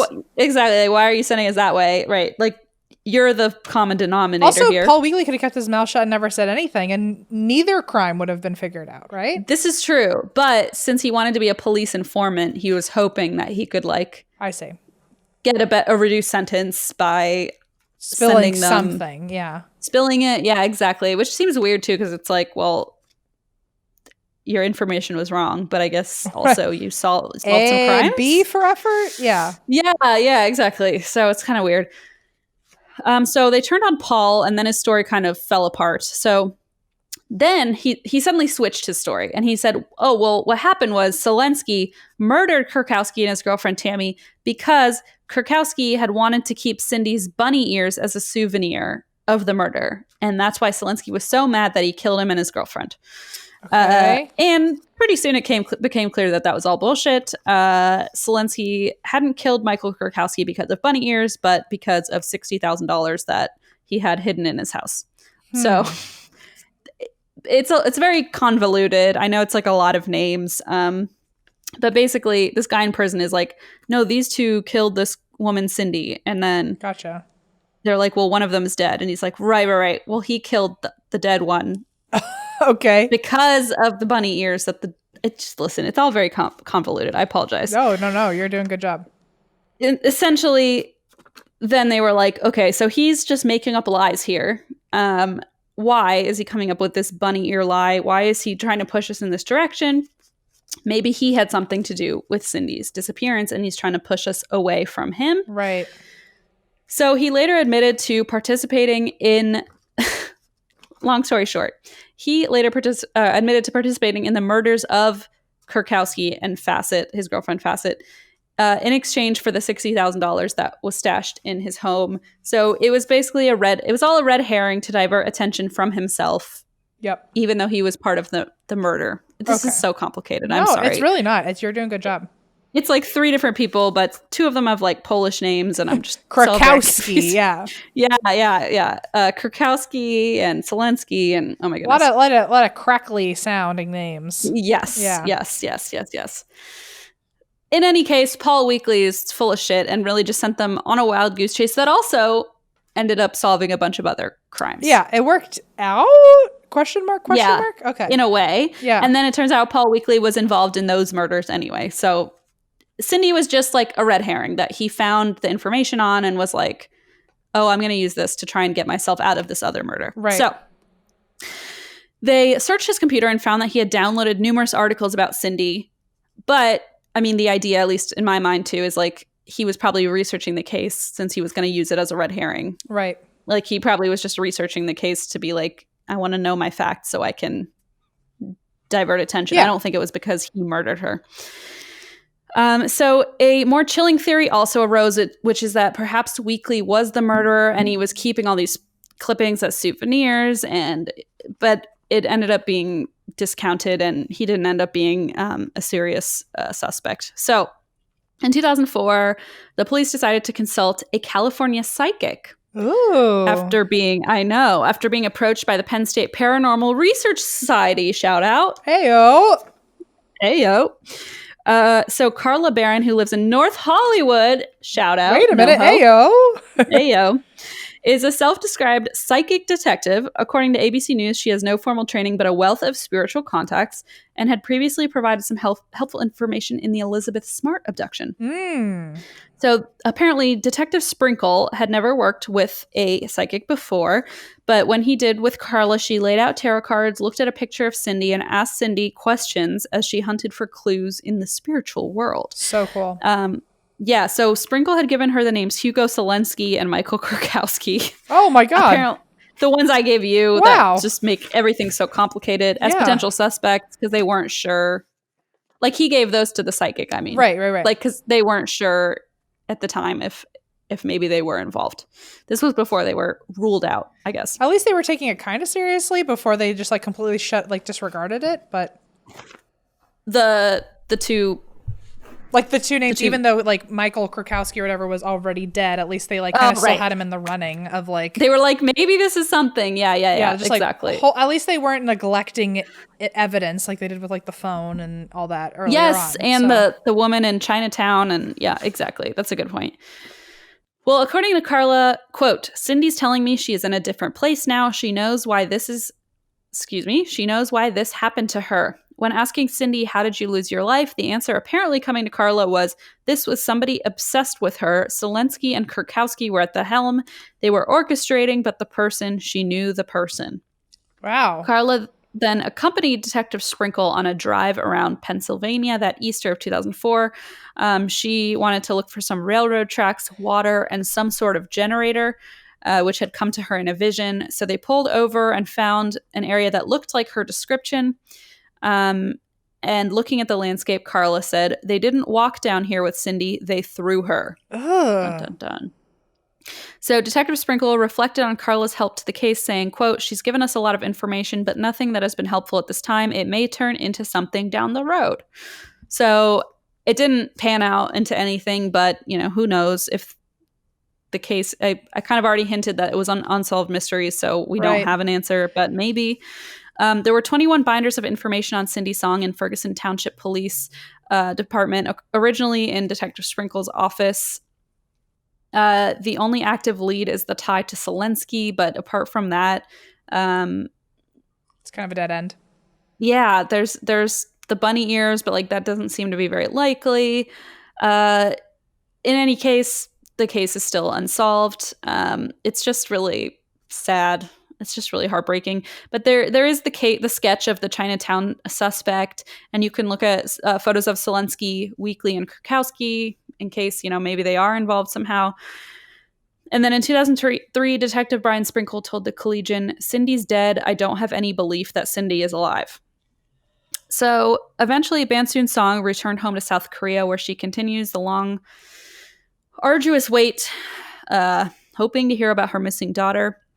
Ferguson Township Police Chief Diane Conrad says the investigation is ongoing and that Song's DNA is part of various national law enforcement databases. So, fingers crossed with all these DNA, breakthroughs, hopefully something is solved.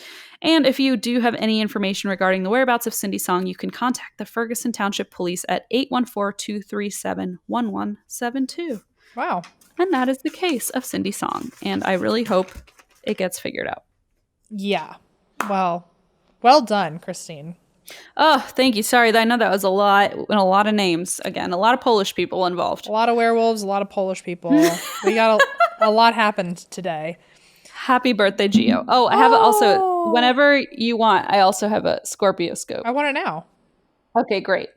So this is a horoscope for Gio. Oh, dear. Happy Fifthel, Giovanni. Happy birthday, Giovanni. Okay, Scorpio, whenever things aren't going exactly the way you want them to, you need to start getting creative about your expectations. But you also have to know when to stand your ground and not give in. Oh, he knows when. An inch. Yeah, well, don't worry, he's a Scorpio. He won't give an inch. Speak up if you just can't go along with what everyone else is saying or doing. Sometimes the only way to get people to listen to you and respect what you say is by forcing them to. Yep, that's a Scorpio right there. A quiet word to the right person will get you the satisfaction you need. Gio doesn't know a quiet word, but, otherwise. Yeah. Good luck being quiet, Gio. It's not going to work. Good luck. You're going to do everything by force. You're going to really make yourself known. You're going to walk into the room. Everyone's going to know a Scorpio walked in. They're going to bow down, and you're going to have a great birthday. And it's going to be the same as every other day of the year. Anyway, happy birthday to Giovanni. Happy belated Halloween. I'm sure it's like mid-November now. I know. Happy Scorpio season. Fingers crossed the election went well. If it didn't, I hope everyone's like real fucked up and watching their favorite like depression movie right now. Just lock your doors. I don't know, man. This is the last time we will be recording without information about this. So excuse us if we seem naive and bubbly. We don't know what's going on. See you in the future, I suppose. We're naive. Yeah. And ignorant. So Em's going to go drink some watermelon juice. I'm going to go drink some wine. I'm very excited about it. All right. And that's why we drink watermelon juice. Cheers. Oh, yeah. Yum. Clink. Okay, bye.